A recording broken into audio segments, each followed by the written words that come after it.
মুরগির মাংসের মধ্যে আদা বাটা, রসুন বাটা, মরিচের গুঁড়ো, লবণ দিয়ে পরিমাণ মতো মেখে নিলাম। ভালো করে সম্পূর্ণ মাংসের মধ্যে মশলাগুলো মাখিয়ে নিচ্ছি। এরপর স্বাদ বাড়ানোর জন্য আমি কিছুটা লেবু রস চিপে দিলাম। চিপে দিয়ে ভালো করে এটা আবার মাখিয়ে নিলাম। আমি এই মশলা মাখানোটি প্রায় 2 ঘন্টা ফ্রিজে রেখে দিয়েছিলাম। এরপর গরম করা তেলের মধ্যে আস্তে আস্তে করে সবগুলো মাংস আমি ছেড়ে দিলাম। সবগুলো মাংস যখন আমার ছেড়ে দেওয়া হয়ে গেল তখন আমি চুলোর আঁচটা মিডিয়াম করে দিলাম। মাঝে মাঝে খুব ইচ্ছে হয় সাধারণভাবে খেতে, তেমন মশলা দিতে ইচ্ছে করে না, নর্মালভাবে খেতে খুবই ইচ্ছে করে। তাই আজ আমি একদম সাধারণভাবে এই খাবারটা তৈরি করছি। যখন আমার এক পিঠ হয়ে গেল তখন আমি উল্টিয়ে দিলাম।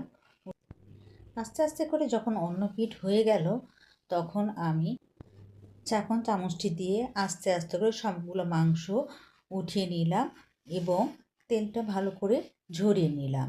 তেল ভালো করে ঝরিয়ে নেওয়ার পর আমি আস্তে করে একটা বাটিতে সবগুলো উঠিয়ে নিলাম। হয়ে গেল আমার মাংস ভাজা। এরপর আমি একটি প্যানে পরিমাণ মতো তেল, আদা রসুন বাটা এবং পরিমাণ মতো লবণ দিয়ে ভালো করে কষিয়ে নিয়েছি। এরপর ধুয়ে রাখা চালগুলো এখানে ছেড়ে দিয়ে ভালো করে ভেজে নিচ্ছি।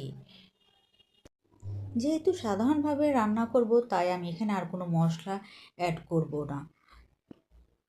চালগুলো আমি অনেকটা সময় নিয়ে ভেজে নিচ্ছি, কারণ আমার কাছে চাল বেশি ভাজলে খুবই ভালো লাগে এবং সুস্বাদু লাগে। যদিও ভাজা ছাড়া এক রকমের স্বাদ আর ভাজাটা আরেক রকমের স্বাদ। চালগুলো যখন ভালো করে ভাজা হয়ে গেল তখন আমি এর মধ্যে পরিমাণ মতো পানি দিয়ে দিলাম। পানিটা দেওয়ার পর আমি ভালো করে নাড়াচাড়া দিয়ে নিলাম। এরপর আমি একটি ঢাকনা দিয়ে এটা ঢেকে দিচ্ছি।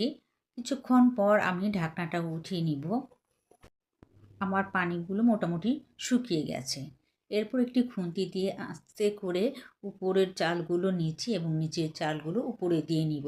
এতে করে সম্পূর্ণ চালগুলো আমার ভালো করে সেদ্ধ হয়ে যাবে এবং ফুটে যাবে। আসলে যদি সম্পূর্ণ পোলাওটা ঝরঝরে এবং ভালো করে ফুটে যায় তাহলে খেতে কিন্তু খুবই ভালো লাগে এবং সুস্বাদু লাগে। আমার পোলাওটি তৈরি হয়ে গেল। আজকে এই ছিল আমার ছোট্ট আয়োজন।